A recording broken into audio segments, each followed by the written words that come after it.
In the serene foothills of the Blue Ridge Mountains, a dedicated wildlife rehabilitator named Daniel Hayes spent his life caring for injured and orphaned animals. But one October morning, his world was thrown into chaos, not by a new rescue, but by Sage, his beloved Bobcat companion. Despite Daniel's urgency to manage a hectic schedule at his wildlife sanctuary, Sage was determined to disrupt him at every turn.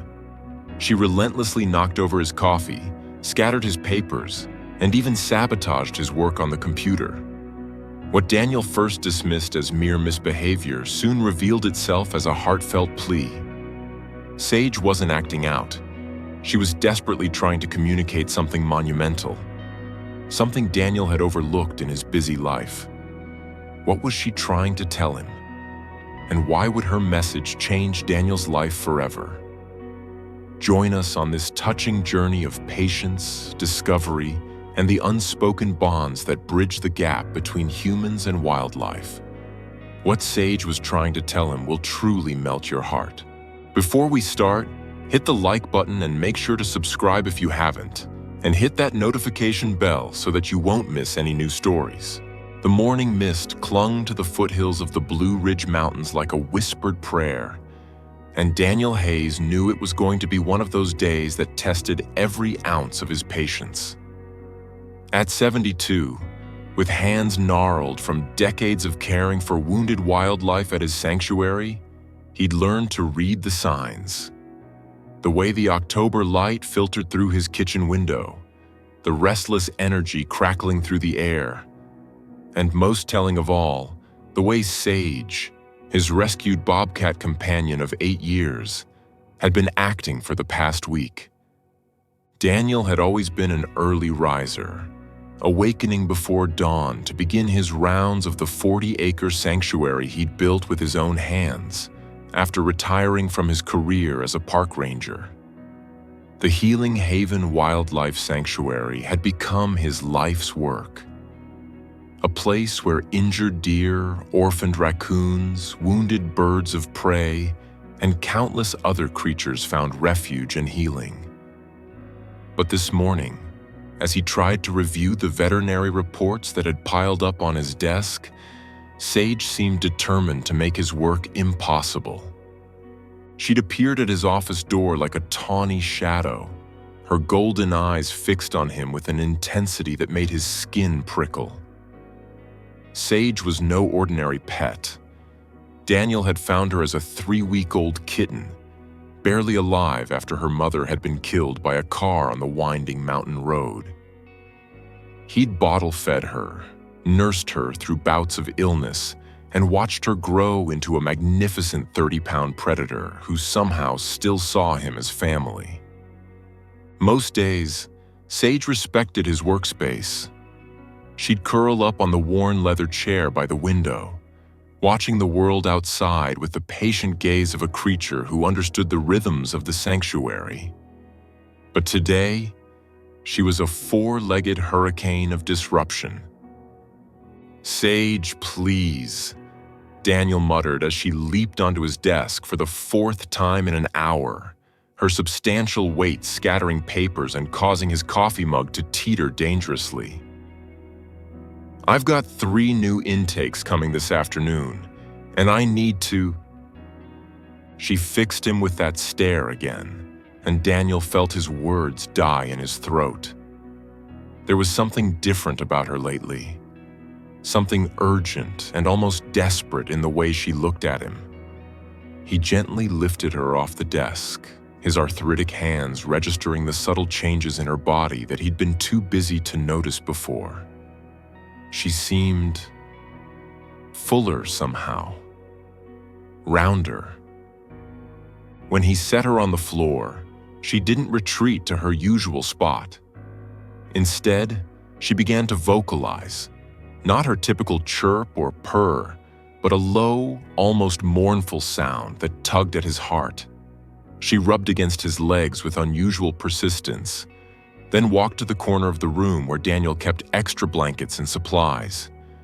She looked back at him, made that strange sound again, and began pawing at the blankets. "What's gotten into you, girl?"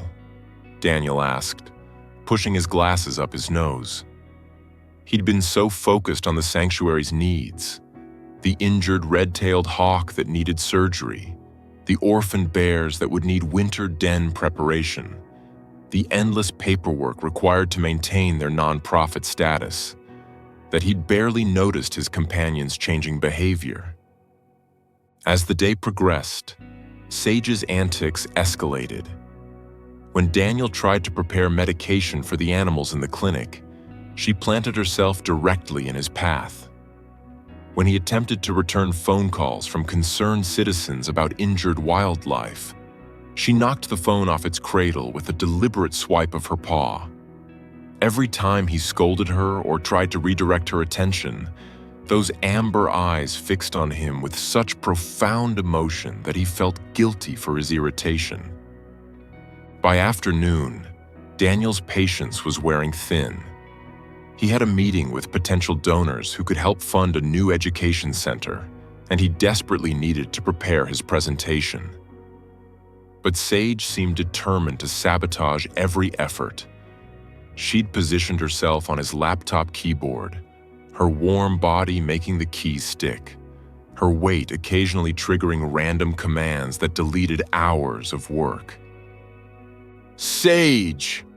he said sharply, his voice carrying more frustration than he'd intended.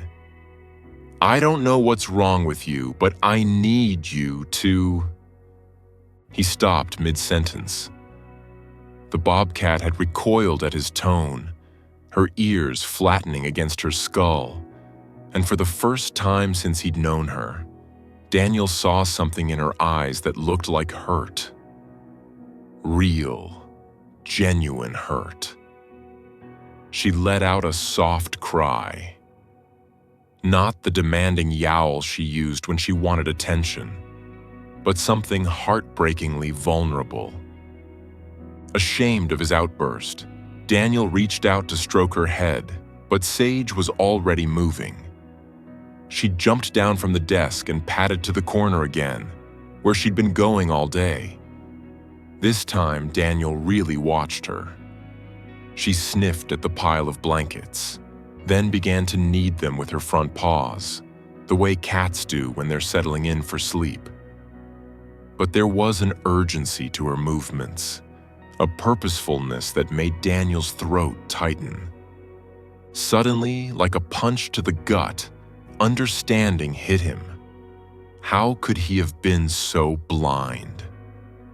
He was a man who'd spent his entire adult life working with animals, reading their behaviors, understanding their needs. How had he missed something so fundamental? Daniel knelt beside Sage, his knees protesting on the hard floor. With gentle hands, he examined her more carefully than he had in weeks. Her belly was definitely rounder, her teats slightly enlarged. Her recent appetite changes, her sudden need for constant reassurance, her obsession with making a nest in that corner. It all made perfect sense now. "Oh, Sage," he whispered, his voice thick with emotion. "You're going to have babies." At his words, she looked up at him with such relief and trust that Daniel felt his eyes fill with tears. She'd been trying to tell him in the only way she could.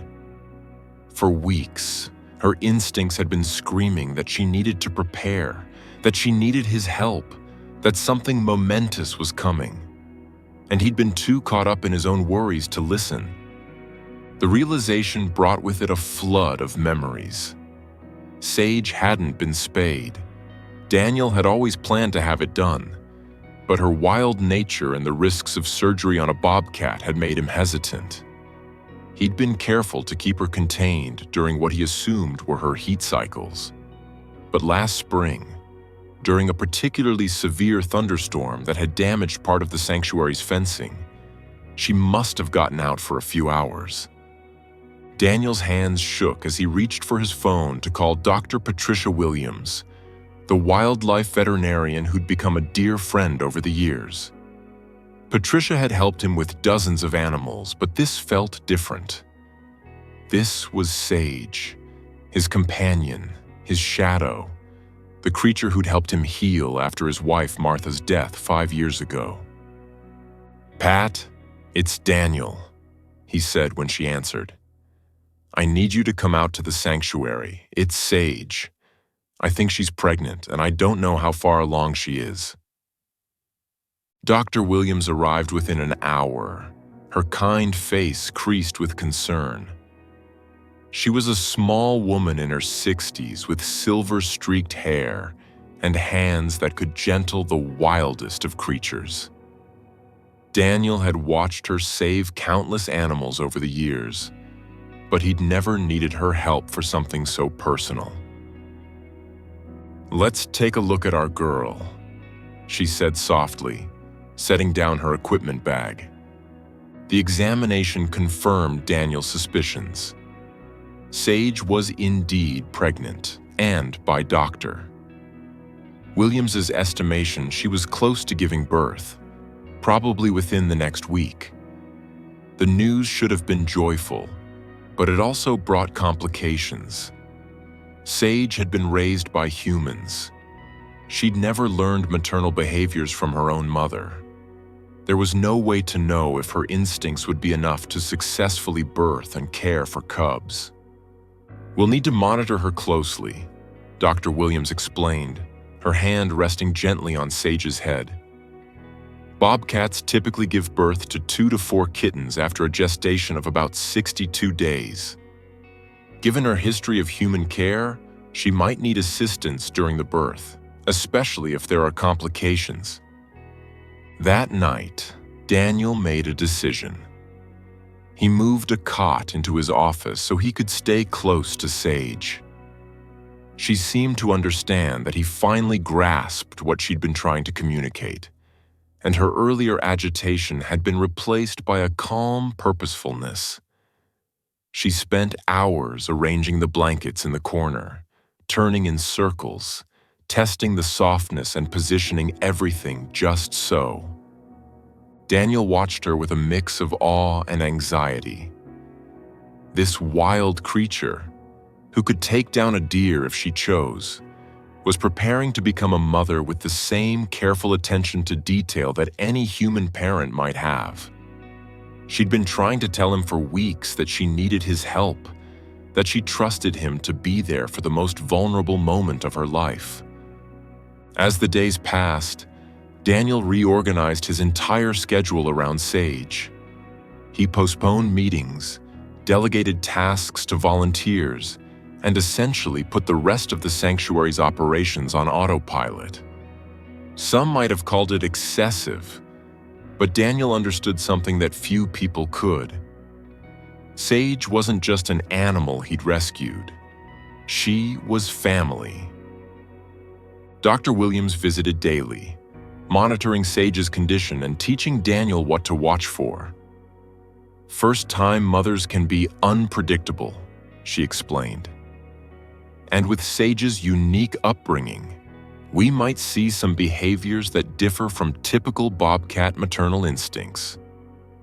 On a Tuesday morning, exactly 9 days after Daniel's revelation, Sage began showing signs that labor was imminent. She became restless, pacing between her nest and Daniel's side, occasionally touching her nose to his hand as if reassuring herself that he was there. Daniel called Dr. Williams immediately. "I'm on my way," she assured him. "Remember, most births go smoothly. She knows you're there for her, and that's what matters most." Labor progressed slowly. Sage would settle into her carefully constructed nest, breathe heavily for a while, then get up and pace again. Daniel had delivered baby animals before, but never his own companion's offspring. The weight of responsibility felt crushing. As the hours passed, Daniel found himself talking to Sage in a constant, soothing voice. He told her about the day he'd found her, tiny and mewling, her eyes still closed. He reminded her of their adventures together, the time she'd chased a bear cub up a tree just to play, the way she'd curl up with him during thunderstorms, the morning routine they'd developed over the years where she'd wait patiently while he made coffee before joining him on the porch to watch the sunrise. Dr. Williams arrived just as Sage's first kitten made its appearance. Daniel had expected the overwhelming fear he'd felt when Martha had given birth to their children decades ago. But instead, he felt a profound sense of privilege. Sage had chosen him to witness this moment, to be her support system during the most natural and yet miraculous event in the animal kingdom. The first kitten was perfectly formed, tiny and gray-spotted like its mother. Sage immediately began the careful process of cleaning it, her rough tongue stimulating its breathing as its tiny mews filled the quiet room. Daniel felt tears streaming down his face as he watched her work with such focused intensity. 2 more kittens followed over the next hour, each birth seemingly easier than the last. By evening, Sage was settled in her nest with 3 healthy babies, all nursing contentedly as she purred with a deep, satisfied rumble that seemed to vibrate through the floorboards. "They're perfect, Doctor," Williams whispered, careful not to disturb the new family. "And look at her. She knows exactly what to do." Daniel could only nod, overwhelmed by emotion. Sage looked up at him from her nest, and in her eyes was a gratitude so profound it took his breath away. She'd trusted him completely, had tried for weeks to communicate her needs, and even when he'd failed to understand, she'd never given up on him. Over the following weeks, Daniel watched in wonder as Sage raised her kittens. She was attentive, but not overly protective, somehow understanding that Daniel posed no threat to her babies. She'd actually bring them to him sometimes, carrying them one by one in her mouth to his chair, as if she wanted to share them with the human who'd been her family for so long. The kittens grew quickly, their eyes opening at about 10 days old, revealing bright blue irises that would eventually change to amber like their mothers. Daniel found himself enchanted by their tiny personalities emerging. One was bold and adventurous, another careful and observant, the third affectionate and social. As the weeks turned into months, Daniel faced a decision he'd been dreading. The kittens were bobcats, wild animals who would need either specialized captive care or eventual release to appropriate territories. After much consultation with Dr. Williams and wildlife authorities, he arranged for 2 of the kittens to go to accredited wildlife facilities where they could serve as educational ambassadors, helping people understand and appreciate their species. The third kitten, the smallest and most social of the 3, stayed with Daniel and Sage. She'd bonded not just with her mother, but with Daniel himself. And Dr. Williams agreed that separating them might cause more stress than keeping them together. Daniel named her Hope, for the hope she represented for her species, for the hope she'd brought to his life, and for the hope that other people might learn to see wild animals not as nuisances or threats, but as fellow creatures deserving of respect and protection. Months later, as Daniel sat on his porch watching Sage teach Hope how to hunt toy mice in the garden, he reflected on everything that had happened.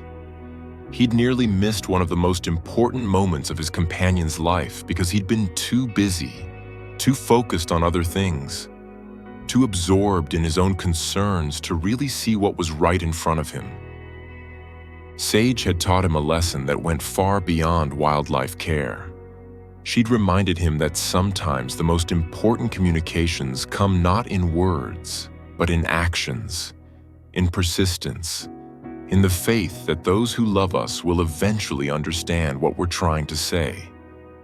She'd trusted him to be there for her when she needed him most, even when he failed to understand at first. The sanctuary continued to thrive, but Daniel ran it differently now. He paid closer attention to the subtle signals, the small changes in behavior that might indicate an animal's needs. He made time for the individual relationships that had drawn him to wildlife care in the first place. Most importantly, he never again underestimated the depth of connection possible between human and animal. Sage hadn't just been trying to tell him she was pregnant. She'd been asking him to be part of one of nature's most sacred moments. She'd wanted to share her joy, her vulnerability, her trust. As evening painted the Blue Ridge Mountains in shades of gold and purple, Daniel watched his extended family, Sage, Hope, and all the other creatures who called the sanctuary home, settle into their nighttime routines. The weight of their trust still humbled him, but he no longer carried it as a burden. Instead, it had become his greatest honor. Sage padded over to where he sat, Hope following close behind in that endearing way young animals mimic their parents. She rubbed against his legs, purring that deep rumble that always reminded him of distant thunder, then settled beside his chair as she had thousands of times before. But now Hope climbed into his lap, her small paws kneading his jeans as she settled in for the evening. Daniel stroked both bobcats, marveling at how something that had started as such frustration, Sage's disruptive behavior, her apparent defiance, had led to one of the most profound experiences of his life. She'd been trying to tell him something that would indeed melt his heart, that their family was about to grow, that she trusted him completely with the most precious thing in her world, and that sometimes the most beautiful communications come not in words, but in the patient persistence of love. As the first stars appeared in the darkening sky, Daniel understood that Sage had given him more than just the privilege of witnessing birth. She'd reminded him that in a world increasingly disconnected from nature, there still existed bonds that transcended species, communications that required no language, and love that asked for nothing more than understanding. The sanctuary around them settled into peaceful quiet, filled with the gentle sounds of animals safe and cared for. And in that moment, Daniel knew that every frustrating minute of Sage's seeming misbehavior had been worth it for the gift she'd ultimately given him. The reminder that sometimes the most important messages come from the heart, and that love, in all its forms, always finds a way to make itself understood.